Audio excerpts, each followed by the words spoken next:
Welcome to the October meeting of the Commission on Aging. Thanks for everybody for coming. Looks like we have a full group today. I appreciate that. And we'll open with a discussion of the September minutes. I have one change, and that is Gina noted to my attention that under old business, the dates of two of the events for her organization are incorrect, and that is, it appears that the annual meeting is December 3rd, and the annual luncheon is coming up on October 22nd, and that's Aging in Place in Darien. So if the minutes could be reflected there. I see our secretary is not here, but she typically takes it via video, which he's not here. So we'll assume that's the case. If not, I'll reload the video and enter the minutes, but let's hope that she can do that. So let's do that. Any other corrections or changes to the minutes from September?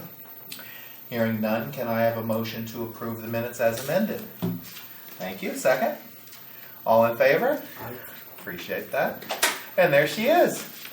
Hello. Good. We just started, but you can check the Vimeo for what we've done so far. I'll be happy to do that. That's awesome. Great. Let me let you get organized. Oh, you got one seat right over there if you want it. Great. Perfect. Do you want the end? Okay. I'll slide. Thank you. I'll sit next to my friend.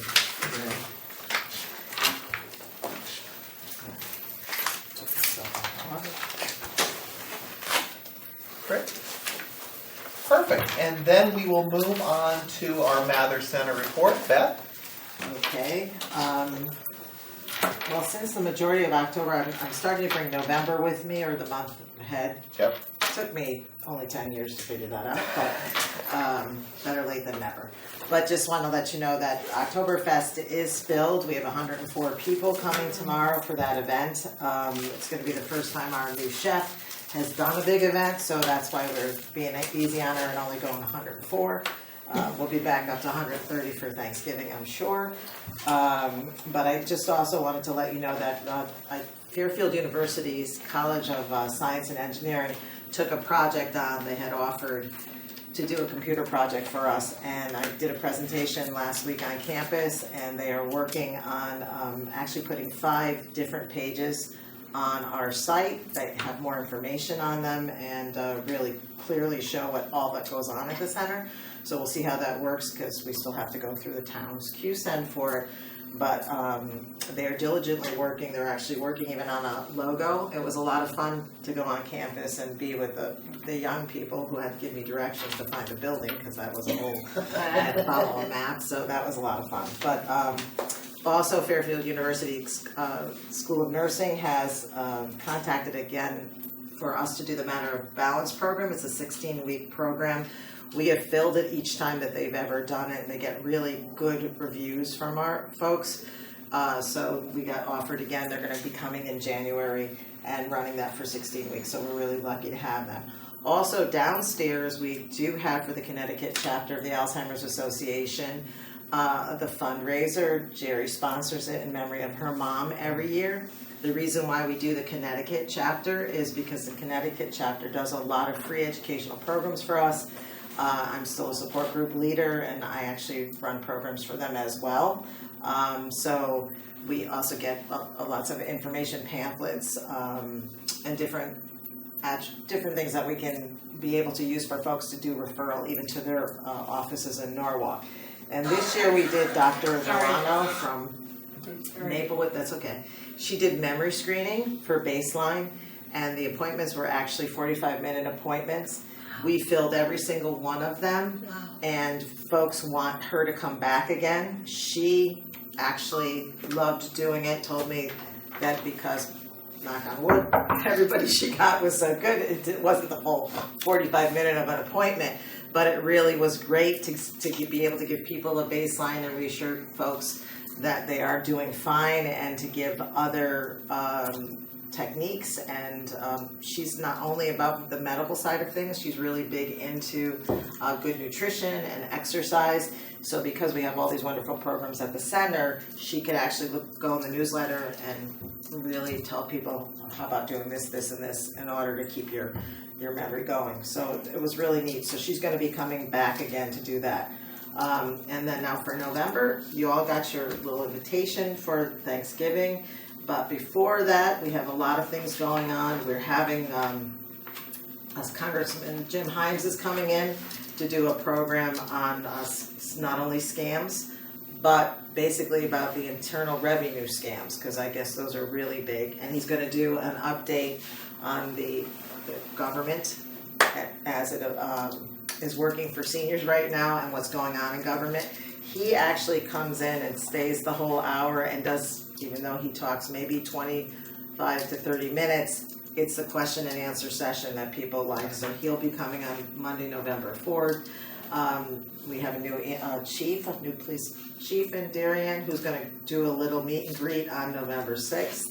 And talk about his history in Darien and talk about the police department.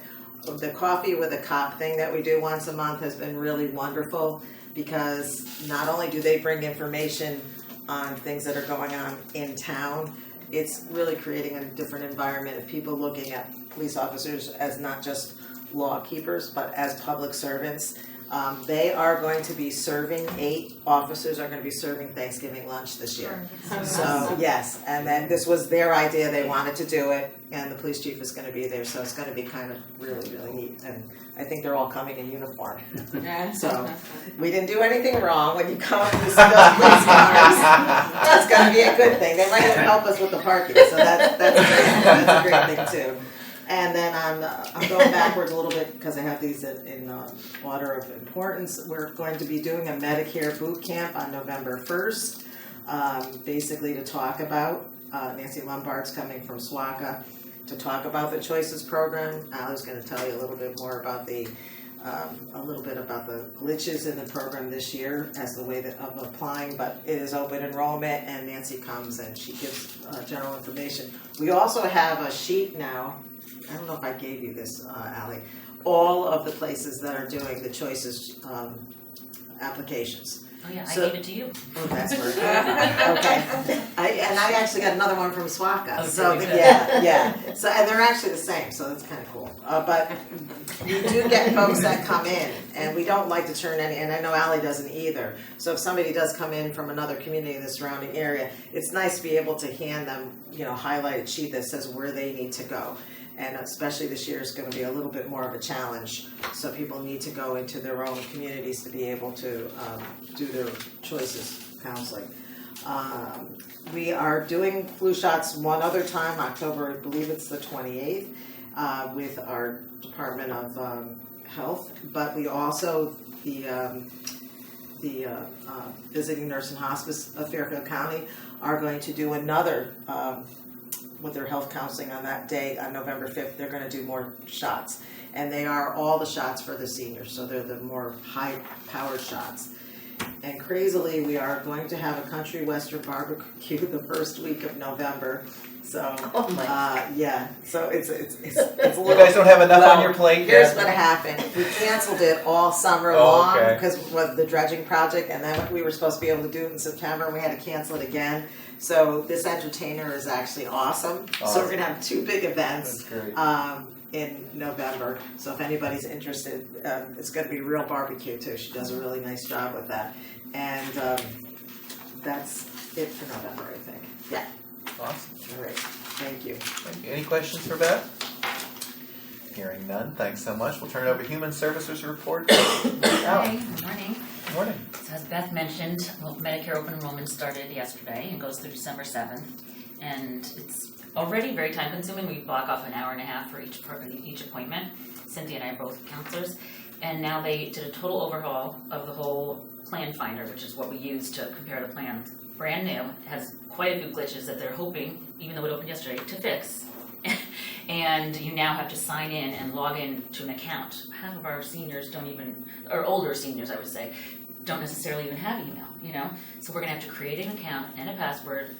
It's just gonna be a nightmare. So even SWACA, who trains us, are apprehensive about it. So unfortunately, I don't think we're gonna be able to serve as many people as usual, because we're gonna have to block up more time for it's gonna be the first come, first serve.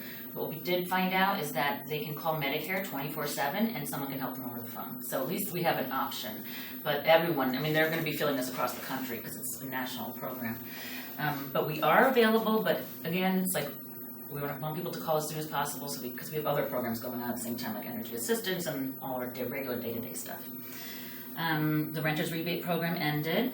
Diane submitted 40 applications, total of $23,181 in grants. Although it's being cut by 7% because of the state of the state. We're wrapping up the first year of our senior farmers market nutrition program, and we gave out about 30 brochures so far. So we have 50, but you have to meet the income guidelines, but people have been very receptive to it. It's not a lot, but it's just a fun little treat. And then energy assistance is still underway, and that will be going for a while now. So that's about it. Oh, one more thing that I didn't add on this is we had another uptick in protective services cases. Last week we had a call on Monday for 3 new cases in one day. Yeah, and that doesn't happen often. No, usually it's one at a time, and we already had one existing open. 2 of them we're going to be able to close, but those also take a lot of time because we'll go out with the social workers from protective services to meet with the people, and most people let us in, so we don't usually have a hard time. So there are 2 still remaining. One is a hoarding case, which is going to be very complicated and go to probate court. That's about it. It shows you, though, these reports from Ally relating to these protective services cases show us something that I don't think the vast majority of people in Darien even have a clue about. So I'm glad we're on TV 79 to show, hey, you have neighbors in need. Look out for your seniors who are, and even those who are not seniors, who you can have issues, and you can see the issues. It's not hidden at some level. If you don't see the person coming out of their house, you see their shrubbery overgrowing. Be a good neighbor. I mean, let's not let it get to the protective services side. Right. You know, we should all be good neighbors to our friends in need and see if we can help them before they get to that point where the state is involved in the probate court, for God forbid. And most of them are not physical abuse cases. They're mostly self-neglect for the most part. Right. Because they're declining in their functioning. People who could use a hand. Absolutely. Okay. Thank you, Alan. Any questions for Alan? Hearing none, thank you so much. Old business, I'm turning it over to my friend Gina. Anything going on over at Aging in Place other than what we've already discussed? Yeah, you know what? We have a really exciting new program that we're partnering with Beth and the senior program at Mather Center, and it's called To Whom I May Concern, and it's been a great, I'm going to read to you exactly what it is, but it's a great opportunity for Darien. It's To Whom I May Concern is an interactive theater program performed by people who have been diagnosed with a progressive brain illness such as dementia or Alzheimer's disease. And using their own words, these people share their stories and experiences before a live audience. So we're really excited to have this perspective, which is a unique one to hear firsthand for the town. And we are going to do it Thursday evening, November 7th. Doors will open at 5:30. We'll serve some light refreshments. The performance will start at 6 o'clock, and there's going to be opportunity for the crowd to be involved as well. So we're real excited about that. And I will pass these around, and everybody encourage you to come and to share. Awesome. Great, thank you. Old business, I received a letter. She did not give me her permission to give her name, so I won't go into her name, but it was a senior in town I know very well, and she was inquiring into whether I, Joe Pankowski, would take a position on the Pear Tree Point project. And I say, I, Joe Pankowski, as chairman of the Commission on Aging, will only take such a position in the event that I display myself personally or have the Commission on Aging take a position on this project. And I know there are very strong feelings on both sides of that issue. At her point in her letter, she was a proponent, saying that, to make a long story short, this would be amazing for seniors, that not everybody is, has opportunities to be on the beach. This would be great for them. There's going to be a handicapped access. but I also have good friends, especially on social media, who have sent not letters to me, but have posted their own letters explaining environmental concerns as well as tax concerns as to what this might do to the town's fisc. We all recall the shuffle where we had seniors who were actually against the center because of the fact they were worried their taxes were going to be raised. So it's a question for the group of whether we put this on the November agenda. I emailed her back and explained that this would have to be an agenda item. She understood. And so are there people on this commission who would like to take this up as a commission item to discuss, to debate? Just as importantly, are there people who have a strong position on this? In other words, whether we're pro or con, as the case may be, it's got to relate to seniors and the impact on our seniors. Obviously, we are not an environmental organization, we are not an engineering organization, and we certainly don't impose taxes on anyone. So it really comes down to, does someone on this group want to take a pro or a con position on Pear Tree Point on behalf of local seniors? Hearing none, I will not agenda that item, because if we don't have a strong opinion from someone here, I don't want to sit around and stare at each other and asking what people think. It really does require us to take a very educated view if we're going to take a position. As I've discussed on this board ad nauseum, we keep our powder dry for senior issues that we all can agree on and that we can all take a strong position on. Classic example of a position we've not taken on is the question of assistance in dying and physician-assisted suicide. I know that we have different positions on that. We've chosen not to take a position on that for a variety of reasons. I think this one will also apparently be one we will pass on and let others take the lead role, pro and con, given that we do have seniors on each side of that issue. Fair enough? Cool. All right. Any new business? Only new business I can tell you is that I'm still working on it, but we might get a Democratic representative from the other side of the aisle. We've had Terry Wood here before, and we might get Matt Blumenthal for our November meeting. I'm still working on that, which will be interesting to hear from his perspective and the Democratic perspective. The great thing about Terry, to be blunt, is that she doesn't really take a Republican perspective. She brings us a very straight down the line. So to that extent, I'm going to be interested to see if we can get Matt here, how his take on some of these issues, will it be centerist or will be farther left? Well, no, we'll see. But I'm not guaranteeing he's coming. I can only talk that we're going to try to get him here for the November meeting. Any other new business? Hearing none, we're going to have another short meeting. Can I have a motion to adjourn? Thank you. Second? All in favor? Thanks, everybody.